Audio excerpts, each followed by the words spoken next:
Okay, we've got some measurements, X and Y millimeters, for head and body length of dormice. Lovely. And we've got these figures here, and we need to find the product moment correlation coefficient. In other words, it's R. Okay. Now, these things here appear in the formulas that are on page 13 of your formula book. So go to page 13. Choose the correct formula for working out R, put the values in carefully, and that should be 2 marks. Okay, make sure you give your answer to at least 3 significant figures. Then we've got to interpret the value in context. So we're interpreting R, different from interpreting A and B in a regression line. This is a very easy one. We need to have a word that describes the strength of the correlation, a word, if there is any correlation at all, that describes whether it's positive or negative. Okay, and then because it's got to be in context, you say between, and you have to actually refer to the actual measurements. So I think as long as you use the correct interpretation for R, you'll be all right on that.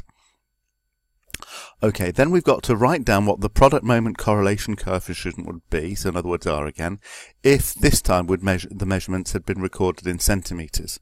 Okay.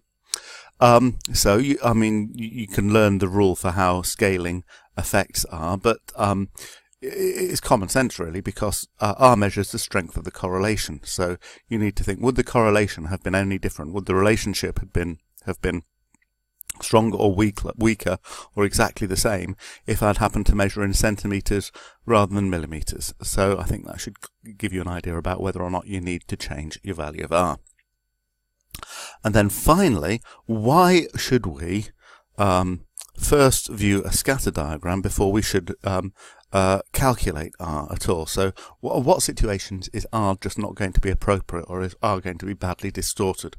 So there are 2 comments you can make here. One is to do with maybe there is a relationship, but it's a particular kind of relationship for which R is not appropriate.